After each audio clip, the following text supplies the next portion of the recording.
أشهد أن لا إله إلا الله.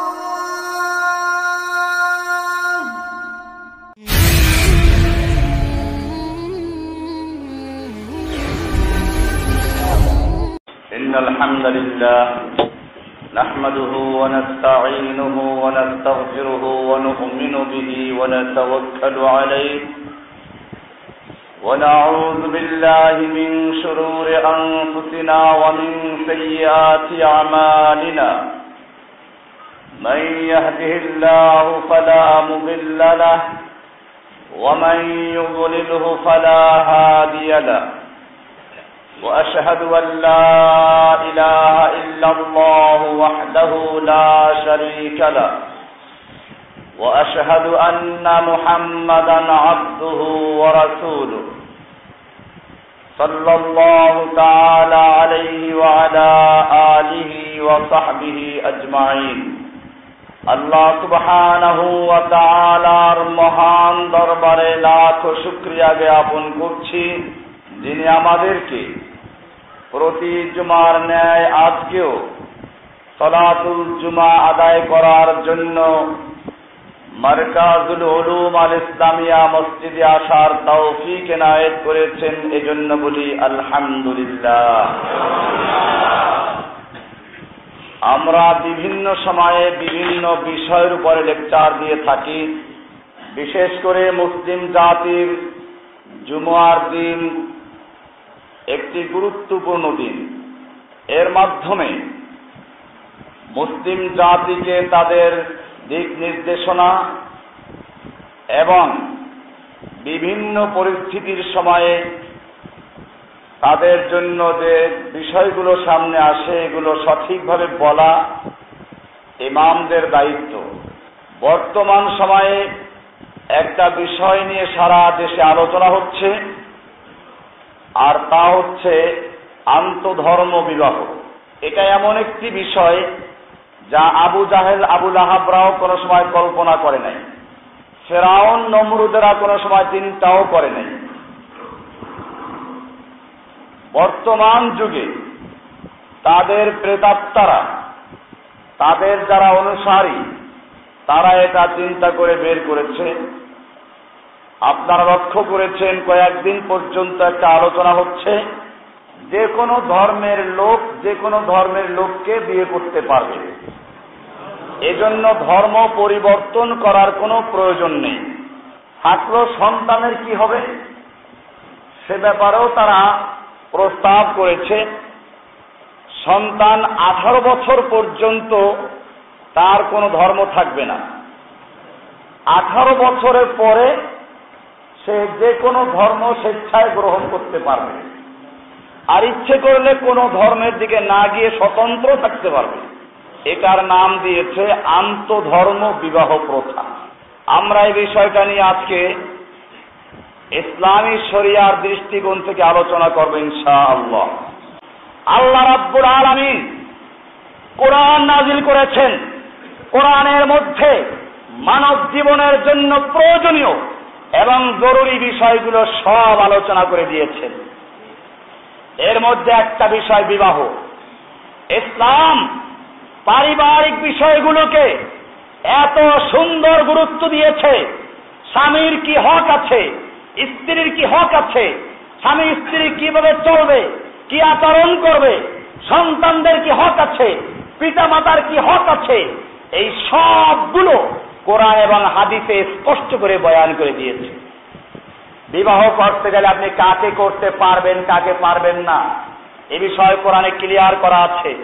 সূরা নিসার 22 এবং 23 নম্বর আয়াতে আল্লাহ তাআলা বলছেন, হুররিমাত আলাইকুম উম্মাহাতুকুম ওয়া বানাতুকুম ওয়া আখওয়াতুকুম ওয়া আম্মাতুকুম ওয়া খালাতুকুম ওয়া বানাতুল আখি ওয়া বানাতুল উখতি ওয়া উম্মাহাতুকুম আল্লাতী আরদানাকুম ওয়া আখওয়াতুকুম মিনার রাদাহ ওয়া উম্মাহাতু নিসাইকুম ওয়া রাবাইবুকুম আল্লাতী ফি হুজুরিকুম মিন নিসাইকুম আল্লাতী দাখালতুম বিহিন্না ফাইন লাম তাকুনু দাখালতুম বিহিন্না ফালা জুনাহা আলাইকুম ওয়া হালাইলু আবনাইকুম আল্লাযীনা মিন আসলাবিকুম ওয়া আন তাজমাউ বাইনাল উখতাইনি ইল্লা মা ক্বাদ সালাফ ইন্নাল্লাহা কানা গফুরার রহিমা।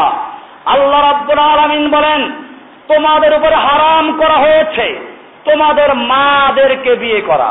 মাকে বিয়ে করা জায়েজ না হারাম? তোমাদের মেয়েদেরকে, অর্থাৎ তোমার মেয়েদেরকে বিয়ে করা হারাম, নিজের মেয়েকে বিয়ে করা যাবে না। তোমাদের বোনদেরকে, বোনকে বিয়ে করা যাবে না। তোমাদের ফুফুদেরকে, তোমাদের খালাদেরকে, তোমাদের ভাতিজিদেরকে, তোমাদের ভগ্নীদেরকে, তোমাদের সেসব মাতাকে যারা তোমাদেরকে দুধ পান করিয়েছে, দুধ মাকে বিয়ে করা যাবে না। এমনিভাবে তোমাদের দুধ বোনদেরকে, তোমাদের শাশুড়িদেরকে, তোমরা যেসব স্ত্রীর সাথে মিলিত হয়েছ সেসব স্ত্রীর অপর স্বামী থেকে যেসব কন্যা তোমাদের কোলে রয়েছে তাদেরকে, আর যদি তোমরা তাদের সাথে মিলিত না হয়ে থাকো তবে তোমাদের উপরে কোনো পাপ নেই। অর্থাৎ বিয়ে করলো, আপনি একটা মেয়েকে মহিলাকে বিয়ে করেছেন, এই মহিলার আগের ঘরের মেয়ে আছে, বিয়ে করা যাবে না। এমনি ভাবে আর যদি এমনি ভাবে তোমাদের ঔরসজাত পুত্রদের স্ত্রীদেরকে, নিজের পুতের বউকে বিয়ে করা যাবে না, হারাম। এমনি ভাবে দুই বোনকে একাত্র করা তোমাদের উপরে হারাম করা হয়েছে। তাহলে বিয়ে করা যাবে না কাকে কাকে? দুই বোনকে একাত্রে বিয়ে করা যাবে না। অথবা আপনি একটা মহিলাকে বিয়ে করেছেন, পরে আবার শালীকেও বিয়ে করতে মনে চায়, এরকম কপাল পরা অনেক আছে যে দুই বোনকে বিয়ে করেছে। এটা মনে রাখতে হবে, কোরআনে স্পষ্টভাবে আল্লাহ রাব্বুল আলামিন যে বিষয়গুলো উল্লেখ করেছেন তার মধ্যে এটা একটা, যে দুই বোনকে একসাথে বিয়ে করা যাবে না। এরপরে আল্লাহ রাব্বুল আলামিন বলছেন সূরা নিসার 22 নম্বর আয়াতে, ওয়ালা তানকিহু মা নাকাহা আবাউকুম মিনান নিসাই ইল্লা মা ক্বাদ সালাফ, তোমরা বিবাহ করো না নারীদের মধ্য থেকে যাদেরকে বিবাহ করেছে তোমাদের পিতৃপুরুষেরা। বাপে বিয়ে করেছে, বাপের বউ, বাপের বউ বলতে মানে সৎ মা বা দাদার বউ, এগুলো বিয়ে করা যাবে না। এমনি ভাবে সূরা নূরের 26 নম্বর আয়াতে আল্লাহ রাব্বুল আলামিন বলছেন কেমন মেয়েদেরকে তোমরা বিয়ে করবে। আল্লাহ বলছেন, আল খাবিসাতু লিল খাবিসিনা ওয়াল খাবিসুনা লিল খাবিসাত ওয়াত তাইয়িবাতু লিত তাইয়িবিন ওয়াত তাইয়িবুনা লিত তাইয়িবাত উলাইকা মুবাররাউনা মিম্মা ইয়াকুলুনা লাহুম মাগফিরাতুন ওয়া রিজকুন কারীম। দুশ্চরিত্র নারীরা দুশ্চরিত্র পুরুষদের জন্য এবং দুশ্চরিত্র পুরুষরা দুশ্চরিত্র নারীদের জন্য, আর সচ্চরিত্র নারীরা সচ্চরিত্র পুরুষদের জন্য এবং সচ্চরিত্র পুরুষেরা সচ্চরিত্র নারীদের জন্য। আল্লাহ এখানে পরিষ্কার করে বলছেন। এরপরে বলছেন, উলাইকা মুবাররাউনা মিম্মা ইয়াকুলুনা, লোকেরা যা বলে তারা তা থেকে মুক্ত, মুমিনরা থেকে মুক্ত। আল্লাহ তাআলা তোমাদের জন্য রেখে দিয়েছেন ক্ষমা এবং সম্মানজনক রিজিক। তার মানে অতীতে কোনো অন্যায় করলে তওবা করতে হবে। এরপরে জিনাকার, ব্যভিচারী, এদের সম্পর্কে আল্লাহ বলছেন সূরা নূরের 3 নম্বর আয়াতে, আয-যানি লা ইয়ানকিহু ইল্লা যানিয়াতান আও মুশরিকাতান, ব্যভিচারী জিনাকার কেবলমাত্র ব্যভিচারিণী অর্থাৎ ব্যভিচারিণী অথবা মুশরিক নারীকে বিয়ে করতে পারবে। ওয়ায-যানিয়াতু লা ইয়ানকিহুহা ইল্লা যানিন আও মুশরিক, আর ব্যভিচারিণী কেবল ব্যভিচারীকে অথবা কোনো মুশরিককে বিয়ে করবে। ফাহুররিমা যালিকা আলাল মুমিনিন, মুমিনদের জন্য এটাকে হারাম করে দেওয়া হয়েছে। অবশ্য এই আয়াত পরবর্তীতে এটার ব্যাখ্যা এসেছে। আল্লাহ রাসূল সাল্লাল্লাহু আলাইহি ওয়াসাল্লাম ব্যাখ্যা দিয়েছেন যে এখানে বিয়ে করা নাজায়েজ বলা হয় নাই। কোনো জিনাকার ব্যভিচারী মহিলা যদি তওবা করে তাহলে তাকে বিয়ে করা হবে। এই জন্য এটা অন্য বিষয় একটা জড়িত আছে এখানে, সেটা হচ্ছে হুররিমা মানে জিনাকারকে জিনা করা হারাম করা হয়েছে, বরং জিনা না করে বিয়ে করে নাও। আপনি দেখবেন অনেক ছেলেরা মেয়েদের সঙ্গে সম্পর্ক স্থাপন করে কিসের জন্য? জিনা করার জন্যই, বিয়ে করার জন্য না। এটা আল্লাহ কঠোরভাবে হারাম করে দিয়েছেন। এরপরে আসুন আহলে কিতাবদের মেয়ে বিয়ে করা যাবে কিনা। কোরআনে আয়াত আছে, ওয়ালা তানকিহুল মুশরিকাতি হাত্তা ইউমিননা, কোন মুশরিকা মেয়ে লোকদেরকে যারা আল্লাহর সঙ্গে শিরিক করে তাদেরকে তোমরা বিয়ে করবে না, হাত্তা ইউমিননা, যতক্ষণ না তারা ঈমান আনে। এরপর আল্লাহ বলছেন ওয়ালা আমাতুন মুমিনাতুন খায়রুম মিন মুশরিকাতিন, একজন মুমিন নারী একটা মুশরিক নারীর চেয়ে উত্তম। ওয়ালাউ আজাবাতকুম, যদিও মুশরিক নারীর সৌন্দর্য তোমাকে খুব পছন্দ লাগে, ভালো লাগে, তারপরেও ওই মুশরিকাকে বিয়ে করো না। ওয়ালা তুনকিহুল মুশরিকিনা, আর তোমরা মুশরিকুনদেরকে বিয়ে করো না, হাত্তা ইউমিনু, যতক্ষণ না তারা ঈমান আনে।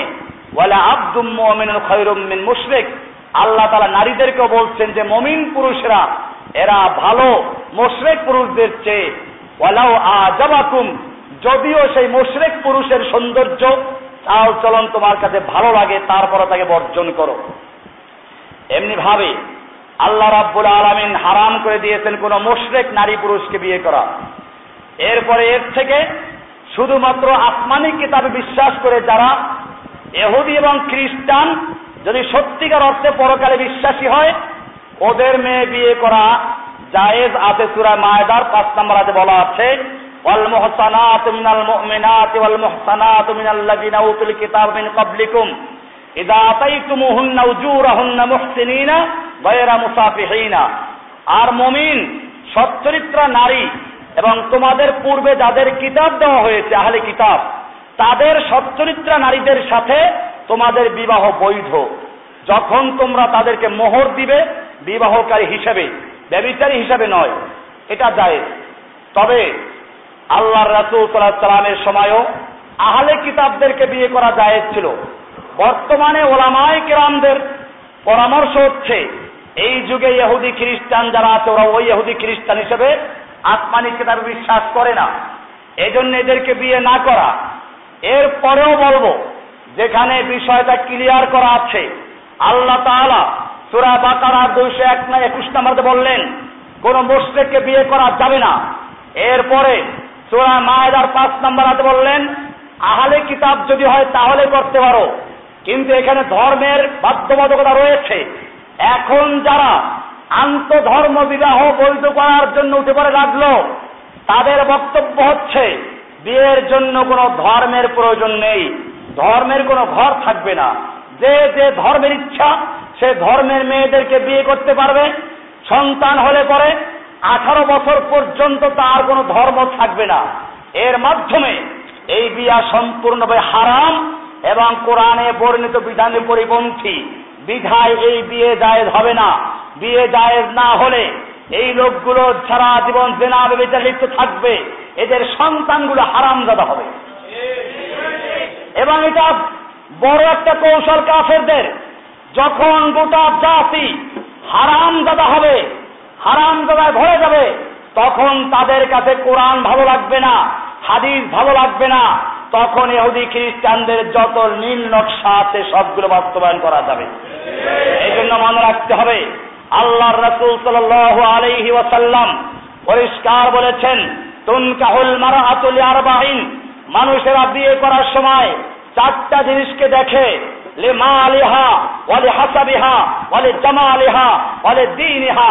কেউ দেখে তার বংশ বড়, বংশ দেখে বিয়ে করে, কেউ দেখে সৌন্দর্য জামালিহা রূপ দেখে বিয়ে করে, আবার কেউ দেখে তার মাল সম্পদ দেখে বিয়ে করে।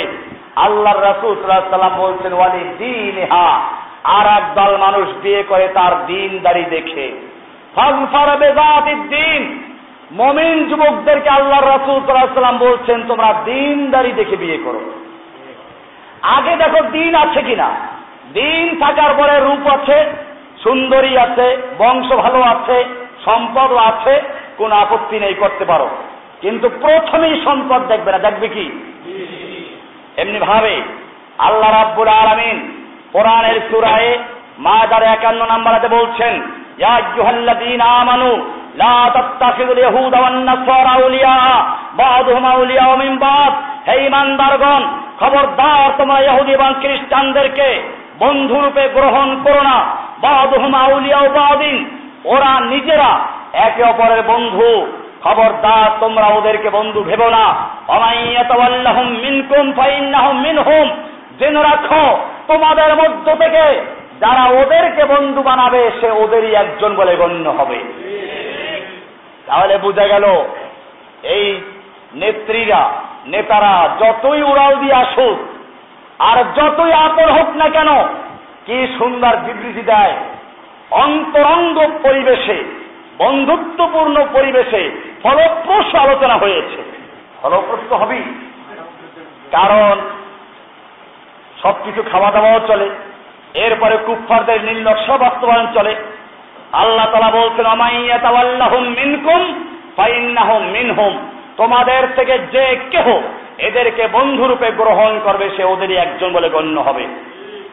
এরপরে আল্লাহ তাআলা বলছেন, লা তাজিদু কওমান ইউমিনুনা বিল্লাহি ওয়াল ইয়াউমিল আখির, তুমি দেখবে না এমন কোন ব্যক্তিকে যে আল্লাহ এবং পরকালে বিশ্বাস করে, ইউআদ্দুনা মান হাদ্দাল্লাহু ওয়া রাসূলাহু, সে ওদেরকে ভালোবাসবে যে আল্লাহ এবং আল্লাহর রাসূলের সঙ্গে দুশমনী করে। ওয়ালাউ কানা আবাহুম ওয়া আবনাহুম, হোক না সে বাপ সন্তান পিতা, হোক না সন্তান, হোক না ভাই অথবা নিকট আত্মীয়। আল্লাহ বলছেন তুমি কোন মুমিনকে দেখবে না তারা কুফফারদেরকে এরকম ভালোবাসে।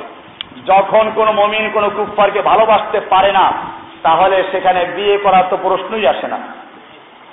এরপরে কোরআনের সূরা আলে ইমরানের 118 নম্বরে বলছেন, ইয়া আইয়ুহাল্লাযীনা আমানু লা তাত্তাখিযু বিতানাতাম মিন দুনিকুম লা ইয়ালুনাকুম খাবালা ওয়াদ্দু মা আনিতুম قد بدت البغضاء من أفواههم وما تخفي صدورهم أكبر قد بينا لكم الآيات إن كنتم تعقلون। হে ঈমানদারগণ, তোমরা মুমিন ব্যতীত অন্য কাউকে অন্তরঙ্গ বন্ধুরূপে গ্রহণ করো না। লা তাত্তাখিযু বিতানাতাম মিন দুনিকুম লা ইয়ালুনাকুম খাবালা, তারা তোমাদের অমঙ্গল সাধনে কোনো ত্রুটি করে না। সুযোগ পেলেই তোমাদের অমঙ্গল করতে চায়, ক্ষতি করতে চায়। তোমাদের পানি কেমনে নিবে, গ্যাস কেমনে নিবে, কোন জায়গায় বাদ দিবে, তোমাদেরকে শুকিয়ে মারবে, এই ব্যাপারে তারা কোনো চেষ্টা ত্রুটি করে না। আল্লাহ পরিষ্কার বলেছেন, লা ইয়ালুনাকুম খাবালা, তারা তোমাদের ক্ষতি সাধন করতে, তোমাদের অমঙ্গল করতে কোনো রকম ত্রুটি করে না। ওয়াদ্দু মা আনিতুম, তারা সবসময় চেষ্টা করে কেমনে তোমাদেরকে কষ্ট দিবে। এরপর আল্লাহ বলছেন, কদ বাদাতিল বাগদাউ মিন আফওয়াহিহিম, ওদের মুখ থেকেই ওদের শত্রুতা বের হয়ে যায়, ওদের শত্রু এটা ওদের মুখ থেকেই বের হয়ে যায়। ওয়ামা তুখফি সুদুরহুম আকবার, আর যেটা বের হয়েছে তার চেয়ে মনের মধ্যে যেটা লুকিয়ে রেখেছে তা আরো মারাত্মক। আল্লাহ বলছেন, কদ বায়্যানা লাকুমুল আয়াত, আমি তোমাদের জন্য নিদর্শনগুলো খুলে খুলে বয়ান করলাম। ইন কুনতুম তাকিলুন, যদি তোমরা বুঝো। সূরা আলে ইমরানের 118 নম্বর আয়াত। এমনি ভাবে আল্লাহ রাব্বুল আলামিন সূরায়ে কোরআন আরেকটা আয়াতে বলছেন, ইয়া আইয়ুহাল্লাযীনা আমানু লা তাত্তাখিযু আদুব্বি আদুব্বাকুম আউলিয়া, হে ঈমানদারগণ, তোমরা আমার দুশমনকে এবং তোমাদের দুশমনদেরকে ওলি বানাইও না, বন্ধু বানাইও না। তুলকুনা ইলাইহিম বিল মাওয়াদ্দাহ, তোমরা ওদের সঙ্গে অন্তরঙ্গ বন্ধুত্বপূর্ণ পরিবেশে মহব্বতে মিলামেশা করো। ওয়াকাদ কাফারু বিমা জাআকুম মিনাল হক্কে, অথচ তোমাদের কাছে যে হক এসেছে এটাকে তারা অস্বীকার করে, তারা তোমাদের আসমানী কিতাবকে বিশ্বাস করে না। আল্লাহ এরকম পরিষ্কার বলে দিয়েছেন, পরিষ্কার বিধান দিয়েছেন। সুতরাং বোঝা গেল যখন কুফফারদেরকে অন্তরঙ্গ বন্ধু বানানো যাবে না, তাহলে বিয়ে করা তো সবচেয়ে ঘনিষ্ঠ সম্পর্ক, এটা বিয়ে করাও যাবে না। এজন্য আজকে যারা এই স্লোগান দেওয়া শুরু করেছে আন্তধর্ম বিবাহ বৈধ করার জন্য, আমি তাদেরকে বলবো, আপনাদের সঙ্গে আমাদের কোনো শত্রুতা নেই, আপনাদের বিরুদ্ধে কাউকে উৎকে দেওয়া আমাদের লক্ষ্য উদ্দেশ্য নয়। আপনারা দাবি করেন মুসলিম, যদি সত্যিকার মুসলিম হয়ে থাকেন আর 8 নাম্বার মুসলিম না হয়ে থাকেন, তাহলে আপনাদের এখনো সময় আছে। আল্লাহ রাব্বুল আলামিন কোরআনে যেরকম ভাবে বিবাহ নিকাহ সম্পর্কে বিধান দিয়েছেন ওটাকে বাস্তবায়ন করুন, পরিবার শান্তিতে থাকবে, আল্লাহর রহমত নাজিল হবে। আর যদি আল্লাহর দেওয়া বিধানকে অমান্য করেন, তাহলে আপনি যেমন ঈমান থেকে বের হয়ে যাবেন, আপনি কুফফার হতে পারেন, মুশরিক হতে পারবেন, মুনাফিক হতে পারবেন, আপনি অন্য কিছু হতে পারেন, কিন্তু আপনি মুসলিম হতে পারেন না। আজকে এটা দুর্ভাগ্য। একদিকে একদল পীর ফকির, এরা শুরু করেছে পরকালে মুক্তির জন্য ইসলাম ধর্ম গ্রহণ করা দরকার নাই। আর একদিকে আর এক দল শুরু করেছে বিবাহ করার জন্য কোনো ধর্মের প্রয়োজন নেই, যে যাকে ইচ্ছা তাকে বিয়ে করতে পারবে, ধর্মের কোনো উল্লেখ করার প্রয়োজন নেই।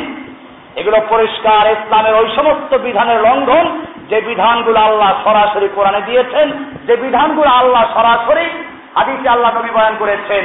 সুতরাং আমাদের মনে রাখতে হবে, এইরকম ভাবে যারা আল্লাহর বিধানকে পরিবর্তন করতে চায়, আল্লাহর সীমারেখা লঙ্ঘন করতে চায়, এই জমিনে তাদের বিরুদ্ধে আমাদের মোকাবেলা করা জরুরি। আল্লাহ রাব্বুল আলামিন এই জন্য কোরআন নির্দেশ করেছেন, মুমিনদেরকে বলেছেন, ইয়া আইয়ুহাল্লাযীনা আমানু আকাতিলুল্লাযীনা লা ইউমিনুনা বিল্লাহি ওয়ালা বিল ইয়াউমিল আখির ওয়ালা ইউহাররিমুনা হাররামাল্লাহু ওয়ালা ইয়াদীনুনা দীনাল হক্কে।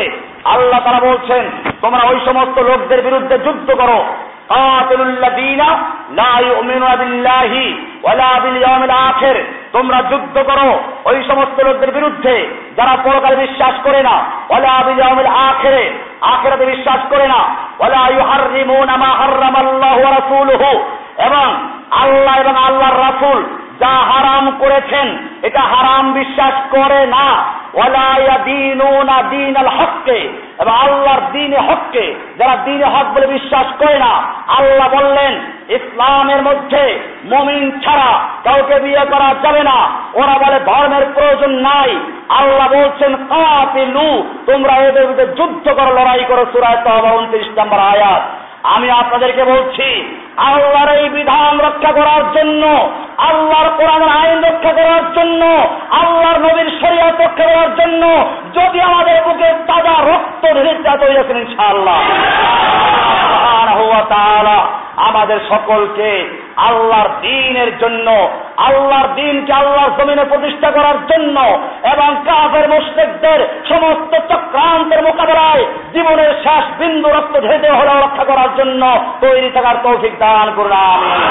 ওয়া সাল্লাল্লাহু তাআলা আলা নবিয়িনা মুহাম্মদ ওয়া আলা আলিহি ওয়া সাহবিহি আজমাইন। সুবহানাল্লাহি ওয়া বিহামদিহি, সুবহানাল্লাহি।